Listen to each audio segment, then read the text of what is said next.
Hola, soy la profe Elvira. El día de hoy vamos a ver un tema de farmacocinética y farmacodinamia que vamos a nombrar viaje del medicamento por el organismo. Bueno, entonces para dar comienzo vamos a iniciar hablando y definiendo el concepto de farmacocinética. Es la rama de la farmacología que estudia los procesos a los que es sometido un fármaco a través de su paso por el organismo. Vamos entonces a resumir esto diciendo que es lo que el organismo le hace al fármaco. Básicamente trata de dilucidar qué sucede con un fármaco desde el momento en que es administrado hasta su total eliminación del cuerpo. Desde que nosotros nos administramos un medicamento, es decir, lo ingerimos, lo tomamos, hasta que este medicamento se elimina o se desecha. Uno de los conceptos primordiales o las partes que tiene la farmacocinética es el LADME. El LADME es una abreviatura que corresponde a L de liberación, A de absorción, D de distribución, M de metabolismo y E de excreción. Vamos entonces a definir cada uno. La liberación, entonces es el momento, vamos a hablar entonces de la liberación del medicamento desde la vía oral, es la vía de la boca, ¿cierto? Acá entonces lo primero que ocurre es que se libera la forma farmacéutica, como lo podemos ver en esta imagen. Básicamente, recordemos que nosotros nos tomamos los medicamentos es con una forma farmacéutica que puede ser cápsula, comprimido, polvo, granulado, grajea, etcétera. Entonces, cuando nosotros ingerimos el medicamento que está compuesto por un principio activo y un excipiente, que está envuelto, recubierto o protegido por esa forma farmacéutica, cuando ingresa por la boca, pasa por el esófago, en el estómago se produce la liberación. Inclusive en muchos casos la liberación se va produciendo en la medida en que el medicamento va descendiendo, llegando al estómago. Básicamente entonces se libera ese principio activo y esos excipientes de la forma farmacéutica para continuar su proceso y poder hacer el efecto o la acción terapéutica. Dependiendo del grado de integración del principio activo en la formulación oral, tardará más o menos tiempo en liberarse. Es decir, que en la formulación va a depender, hay muchos factores que son los que van a depender de la liberación, factores como las condiciones del paciente en cuanto a la acidez, en cuanto a su condición en el estómago, en cuanto a enfermedades previas, etcétera. Listo. De este modo, los fármacos, hay algo importante, o sea, los fármacos que se toman de forma oral ya van disueltos en agua, por lo cual son más rápidos su absorción. Es decir, van a llevar una ventaja con respecto a las cápsulas y los comprimidos. Precisamente por eso no es lo mismo que usted se tome unas tabletas de acetaminofén a que se tome jarabe. Obviamente hay que hacer la conversión o hacer la cantidad de miligramos que usted necesita, porque si usted se toma o consume una cucharada de acetaminofén, pues no va a tener los mismos miligramos que una tableta que tiene 500, entonces usted tendría que ajustar la dosis para poder administrarse la cantidad o las cucharadas que sean necesarias para llegar a 500 miligramos. Si yo tomo el medicamento líquido, será mucho más rápido su efecto, porque ya está diluido, algo así como que tiene que hacer menos trabajo el estómago a la hora de la liberación. Los excipientes son compuestos inactivos que se incorporan a la formulación oral para dar cuerpo y forma, que pueden ser lactosa, sacarosa, sorbitol, almidol. También influyen en la liberación. Entonces podemos ver que algunos fármacos, el hecho de tener unos excipientes con unas mejores características, que digamos resista más la acidez u otras especificaciones, puede ser también que el fármaco se libere más rápido o se libere más despacio. ¿En qué afecta una cosa y la otra? Pues si se libera más rápido, se hará más rápido el efecto terapéutico y esto contribuye pues a mejorar oportunamente el bienestar de la persona de manera más rápida y eficiente. Listo. En la absorción, entonces ya hicimos la liberación, pasamos a la de absorción. Entonces, una vez disueltos, avanzan por el organismo como si fueran alimentos y se van absorbiendo a lo largo del aparato digestivo. Aunque la absorción se puede producir en cualquier zona, el intestino delgado es el tramo del tracto gastrointestinal especializado en ello, debido a sus características fisiológicas que le confieren mayor superficie activa de absorción. Tengamos en cuenta que todos los medicamentos en su gran mayoría se absorben en el intestino delgado. Los únicos medicamentos que se absorben en el estómago son los que, por sus características, deben ser absorbidos en el estómago, como cuáles. Los inhibidores de la bomba de protones, los medicamentos que son usados para la gastritis, para la úlcera, ¿cuáles? Omeprazol, esomeprazol, lansoprazol, etc. Estos medicamentos se absorben directamente en el estómago, las células parietales. Más adelante en otro video del sistema digestivo explico bien el tema. Y de resto los otros se absorben en el intestino delgado, que tiene unas características especiales, tiene unas vellosidades que favorecen la absorción de estos fármacos. ¿De qué depende la absorción? Depende mucho de la condición fisiológica del paciente y de las características físico-químicas del fármaco. Es decir, el paciente, edad que tiene, todas las situaciones que el paciente pueda tener, favorecen o desfavorecen pues la absorción.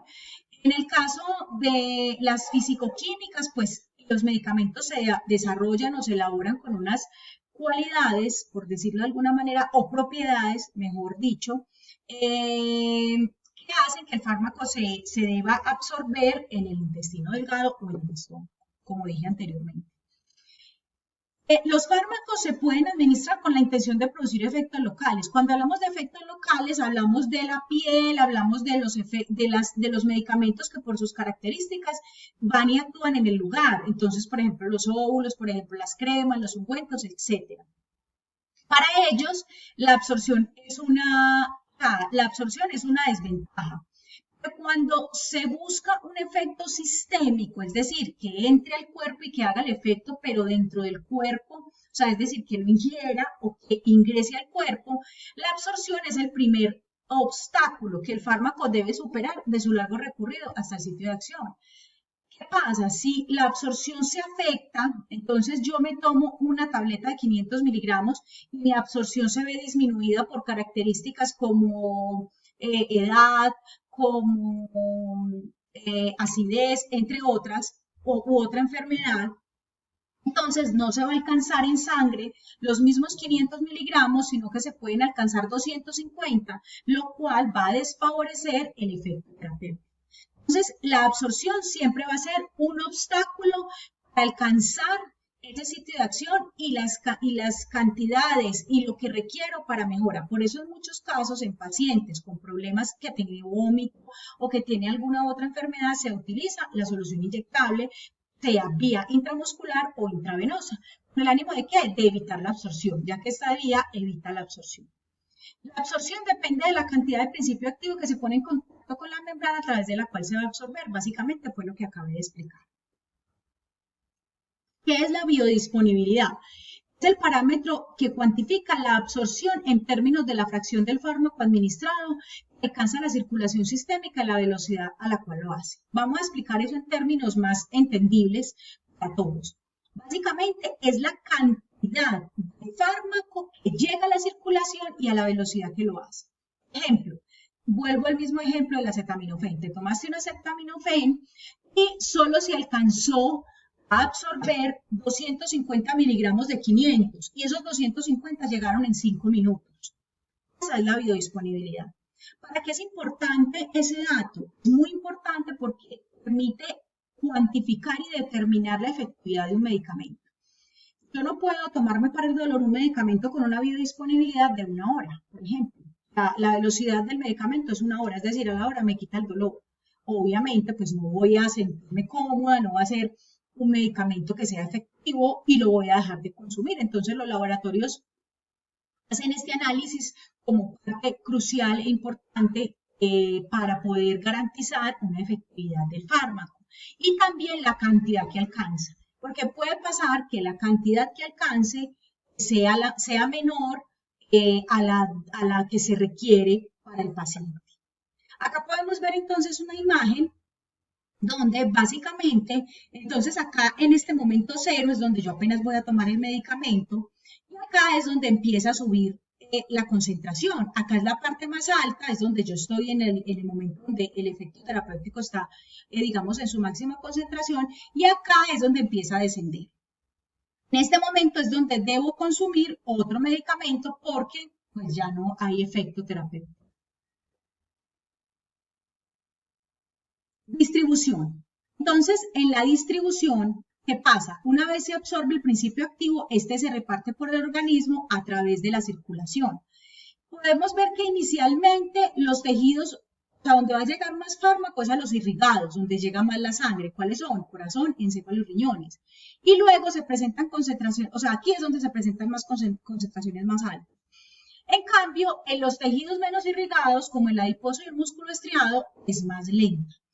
Aunque es de mucha importancia en una redistribución posterior debido a la gran masa de tejidos. Entonces acá, esta parte es importante recalcar que esto se aprovecha en farmacología.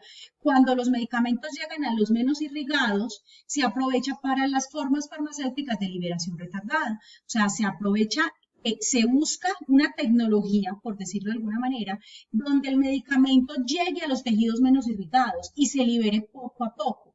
Que si llega a los más irrigados se va a excretar más rápido. Se aprovecha esta situación para generar estas formas farmacéuticas de liberación prolongada que lo que van a hacer es que se va a liberar poco a poco el principio activo. Luego entonces que él entra al torrente sanguíneo, pues entonces él tiene que buscar a Diana, que es como su amor platónico, como su media mitad, que es donde él va a hacer el efecto terapéutico. El fármaco a veces hace el viaje en soledad, o sea, él solito sabe dónde llegar, es como si él tuviera un GPS y sabe dónde tiene que llegar, pero en algunas ocasiones él necesita, voy a decirlo de manera diferente, un Uber, necesita a alguien que lo transporte, entonces él llega a la sangre y dice, yo no sé dónde tengo que llegar, entonces llega una proteína transportadora o Uber y le dice, listo, venga pues yo lo llevo, y entonces él lo transporta, lo lleva hacia la célula diana, que es donde él va a hacer el efecto. El efecto es que quitar el dolor, bajar la presión, etc. Entonces, en el metabolismo, tenemos entonces que ya el fármaco hizo la acción, ya se unió, ya hizo el efecto. Entonces, ya el cuerpo dice, listo, señor, usted ya se tiene que ir. Usted ya se tiene que ir, usted ya hizo lo que tenía que hacer acá, hasta luego. Entonces, ¿qué le dice al hígado? Bueno, ya necesitamos que por favor usted se encargue de inactivar esto, que esto ya es tóxico, esto ya no lo necesitamos. Entonces, el hígado lo que hace es convertir y transformar químicamente los fármacos en compuestos más fáciles de eliminar. Básicamente, lo convierte en un producto o en una sustancia hidrosoluble para que pueda salir por la orina. ¿Listo? ¿Mediante qué? Biotransformación. En la excreción, entonces tenemos que ya en la salida definitiva del medicamento, las vías de salida son diversas. La más importante es la vía urinaria y la biliar entérica. También se puede excretar por lágrimas, sudor, saliva y leche materna. La leche materna es importante tenerla en cuenta porque en muchos casos las mamás que están lactando, pues hay que poner cuidado con algunos medicamentos porque al pasar a la leche materna, pues entonces el bebé va a tener las mismas, pues va a tener el mismo fármaco en su cuerpo, lo cual no sería beneficioso. Listo, en farmacodinamia, entonces ya que vamos a decir, es la acción de los medicamentos en el organismo. La mayoría de los fármacos se incorporan a la sangre una vez administrados por vía oral, intravenosa o subcutánea y circulan a través del cuerpo, al tiempo que tienen una interacción con un determinado número de dianas. Entonces, ¿qué pasa? Básicamente, el medicamento entra en el proceso de distribución, va y busca a célula diana, que es su media mitad, se une y causa el efecto terapéutico, que es lo que se requiere. Entonces dice que selectividad de la acción farmacológica. Algunos fármacos son poco selectivos, es decir, que su acción se dirige a muchos tejidos o órganos. Acá tenemos una situación compleja y es que si él se equivoca o se va y se pega a otra diana, pues aquí va a venir lo que se llama la reacción adversa, la cual no es beneficiosa y no es buena para las personas. Otros son altamente selectivos y llegan de una vez donde tienen que llegar, a ese órgano o sistema. Los fármacos antiinflamatorios como la aspirina y el ibuprofeno actúan en cualquier punto donde haya inflamación. En los receptores tenemos entonces que estos también se pueden, o sea, se adhieren a las células por medio de receptores que se encuentran en la superficie. Estos deben de ser perfectos y anclar perfectos para poder lograr el efecto. Muchas gracias a todos. Feliz tarde y los espero en mis próximos videos. Hasta pronto.